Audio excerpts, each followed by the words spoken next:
You're stunning. If you move over one, will you, Marty? Now, save Marty. You look like a bride. Thank you. Yes. You're the first to congratulate me. That's the first time. Is this the first time you've ever done anything in the acting line? This thing you did The on Batman, you mean? No, I did one other thing. I did a Donna Reed show a year ago, but I played myself. You know how difficult that is. Yeah. Who am I looking at? Didn't you do a movie too? They were cameo parts, though. You know, just sing a couple of songs. Well, tell me about the character you portrayed, Pussycat. It's a very profound character. I played Pussycat, and I am Catwoman's cohort. Now, Catwoman is played by Julie Newmar, who is 6'2", and I am 5'0". And Julie, of course, is dressed in a black lame costume, very form-fitting, with the gold nails and the black ears. And she looks really fantastic. She sure does. And they have me dressed in... Describe her again. I'll put a large saucer of milk outside. I'm dressed in all pink. Oh, is that... Isn't that adorable? With little pink ears, they're sort of fuzzy, and which I got very attached to. Of course, you leave them on all day. And pink leotard and pink lace tights and pink courage boots and a little mini skirt. And How were you picked for the part? How was I chosen for the... Oh, I met Stan Ross while I was out in California this summer. Now, Stan Ross is 6'6½". He's the only person that Julie Newmar can lean on comfortably. So he writes her scripts as a result. I think that's how we got the job. And I met him at a cocktail party and I was going across the room and he nearly stepped on me.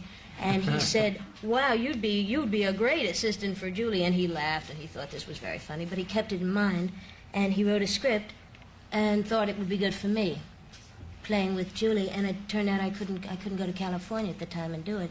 And he wrote another one, and they saved it for Christmas vacation, and I went. Tell me about Adam, what's his name, Adam West? Adam West. Nice guy. Who plays Batman. Adam's a very nice fellow, very nice, good-looking boy. Actually, it was Burt Ward who sort of enthralled me. Yes, he plays Robin. Why were you enthralled by Burt Ward? Exactly the same.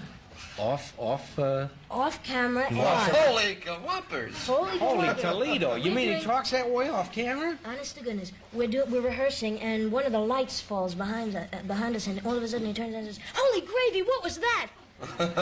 And this is no camera's rolling now. Okay, and then finally we have a love scene we do, Robin and myself, because he turns into a bad guy because I scratch him in the neck with some cataphrenic. Brings him over to our side. I'm a bad person. Cataphrenic. Cataphrenic, sure, that does it. And we have this love scene to do. And in the middle of the love scene, the producer walked in as we were rehearsing, and he said, let's cut out the kiss. None of that stuff. I think Robin's a little too young. Robin's too young for the kiss. Just had a baby. Just had a... Holy baby. Holy baby. So the producer... I wonder what he said when the doctor came out and said it's a boy or a girl, whatever he said. Holy girl, holy lady. He ran up the side of the building. Well, outside she goes. So the producer stopped the kiss, and Robin got very indignant, and he says, "Holy Catholic Legion of Decency, Howie." And everybody just sort of looked at him. Holy B'nai B'rith. Wrong group. And you mean he's like, but when they turn the cameras off, he does the same thing? How about Adam West? Is he the same off camera? No, he likes to give little helpful hints, though, as he does as Batman. If you get into makeup and you see Adam there, and he says, "Did you run into any traffic coming to the studio this morning?" 5:30. Whoever heard of traffic at 5:30 in the morning? And that's a helpful hint. Yeah, you say, no traffic today. He said, well, you did have your seatbelt buckled, didn't you? And they just... Are they really serious? They're very serious about this, I'll tell you. There are lines like, during our love scene, I have to turn to Robin and say, "I never kiss a boy on the first crime." On the first crime? Now, ordinarily, this would be a very difficult line to get at. Very difficult. It's a funny line, but they're very serious about it. And if you should laugh while saying your line, you're ostracized on the set. Because they play it for high camp. Not only that's what it is. It's high camp, and that's it. And they live the part. But they laugh about it afterward. Listen, maybe we're wrong. They're being very successful. It's a very big show. Yeah.